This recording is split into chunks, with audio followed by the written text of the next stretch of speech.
बड़ी खबर के साथ शुरुआत कर रहे हैं। पाकिस्तानी नागरिकों के वीज़ा रद्द किए गए हैं। 27 अप्रैल से पाक नागरिकों का वीज़ा रद्द। मेडिकल वीज़ा 29 अप्रैल तक ही वैध रहेगा। पाकिस्तानी नागरिकों को जारी वीज़ा भी रद्द होंगे। भारत में मौजूद पाकिस्तानी नागरिक वापस लौटे। मिनिस्ट्री ऑफ एक्सटर्नल अफेयर्स यानी विदेश मंत्रालय की तरफ से ये कहा गया है।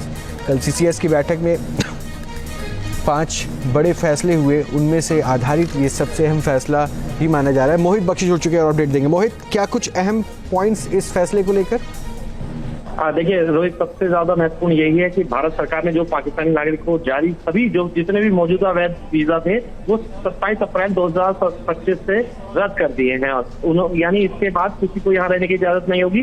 सिर्फ जो मेडिकल वीजा पर हैं उन्हें 29 अप्रैल 2025 तक का समय दिया गया है। इसके साथ साथ जो सबसे महत्वपूर्ण है उसमें पाकिस्तान में मौजूद भारतीय नागरिकों को भी जल्द से जल्द भारत लौटने की सलाह जो है वो विदेश मंत्रालय ने दी है। अंदाजा लगाइए, भारत सरकार सख्त मूड में नजर आ रही है, सख्त कदम उठाती हुई नजर आ रही है और यही वजह है कि कुछ बड़े की सुगबुगाहट के चलते ही भारत जो है वो भारतीयों को पाकिस्तान से भारत लौटने की सलाह दे रहा है, जो कि भारतीय नागरिक है।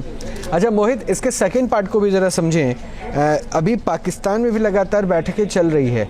अब डिप्लोमेटिक लिहाज से जिस हिसाब से कल फैसले लिए गए वो भी सबसे इम्पॉर्टेंट हो जाता है। यहाँ के डिप्लोमेट्स को जो है भारत से वापस भेजने की बात कही गई है। यानी फॉरेन मिनिस्ट्री क्या बिल्कुल स्टैंड क्लियर करके चल रही है कि बहुत स्ट्रेट वे कुछ बड़ा कदम उठने वाला है? क्या इसका इशारा है? रोहित, देश के प्रधानमंत्री ने अपना स्टैंड क्लियर कर दिया है। आज बिहार में मंच पे भी उन्होंने साफ तौर पर कह दिया है कि इस तरीके की घटना बर्दाश्त नहीं की जाएगी और विश्व को उन्होंने बता दिया है। तो MEA ने जो ये जारी किया है ये CCS बैठक का एक हिस्सा था जो निर्णय लिया गया था और संदेश बिल्कुल साफ और सख्त है कि आतंकवाद बर्दाश्त नहीं किया जाएगा। उसी के चलते अब जो है पाकिस्तान पर इस तरीके की सख्ती जो है बरती जा रही है। शुक्रिया मोहित इन तमाम जानकारी के लिए। बड़ी खबर के साथ शुरुआत कर रहे हैं। पाकिस्तानी नागरिकों के वीज़ा रद्द किए गए हैं। 27 अप्रैल से पाक नागरिकों का वीज़ा रद्द। मेडिकल वीज़ा 29 अप्रैल तक ही वैध रहेगा। पाकिस्तानी नागरिकों को जारी वीज़ा भी रद्द होंगे। भारत में मौजूद पाकिस्तानी नागरिक वापस लौटे। मिनिस्ट्री ऑफ एक्सटर्नल अफेयर्स यानी विदेश मंत्रालय की तरफ से ये कहा गया है। कल CCS की बैठक में 5 बड़े फैसले हुए, उनमें से आधारित ये सबसे अहम फैसला ही माना जा रहा है। मोहित बख्शी जुड़ चुके हैं और अपडेट देंगे। मोहित, क्या कुछ अहम पॉइंट्स इस फैसले को लेकर?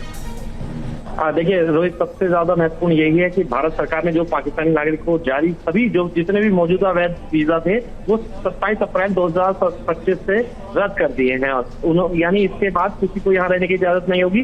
सिर्फ जो मेडिकल वीजा पर हैं उन्हें 29 अप्रैल 2025 तक का समय दिया गया है। इसके साथ साथ जो सबसे महत्वपूर्ण है उसमें पाकिस्तान में मौजूद भारतीय नागरिकों को भी जल्द से जल्द भारत लौटने की सलाह जो है वो विदेश मंत्रालय ने दी है। अंदाजा लगाइए, भारत सरकार सख्त मूड में नजर आ रही है, सख्त कदम उठाती हुई नजर आ रही है और यही वजह है कि कुछ बड़े की सुगबुगाहट के चलते ही भारत जो है वो भारतीयों को पाकिस्तान से भारत लौटने की सलाह दे रहा है, जो कि भारतीय नागरिक है। अच्छा मोहित, इसके सेकेंड पार्ट को भी जरा समझें। अभी पाकिस्तान में भी लगातार बैठकें चल रही है। अब डिप्लोमेटिक लिहाज से जिस हिसाब से कल फैसले लिए गए वो भी सबसे इम्पॉर्टेंट हो जाता है। यहाँ के डिप्लोमेट्स को जो है भारत से वापस भेजने की बात कही गई है। यानी फॉरेन मिनिस्ट्री क्या बिल्कुल स्टैंड क्लियर करके चल रही है कि बहुत स्ट्रेट वे कुछ बड़ा कदम उठने वाला है? क्या इसका इशारा है? रोहित, देश के प्रधानमंत्री ने अपना स्टैंड क्लियर कर दिया है। आज बिहार में मंच पे भी उन्होंने साफ तौर पर कह दिया है कि इस तरीके की घटना बर्दाश्त नहीं की जाएगी और विश्व को उन्होंने बता दिया है। तो MEA ने जो ये जारी किया है ये CCS बैठक का एक हिस्सा था जो निर्णय लिया गया था और संदेश बिल्कुल साफ और सख्त है कि आतंकवाद बर्दाश्त नहीं किया जाएगा। उसी के चलते अब जो है पाकिस्तान पर इस तरीके की सख्ती जो है बरती जा रही है। शुक्रिया मोहित इन तमाम जानकारी के लिए। न्यूज नेशन अब WhatsApp पर खबरों की ताजा अपडेट के लिए न्यूज नेशन के इस QR कोड को स्कैन करें।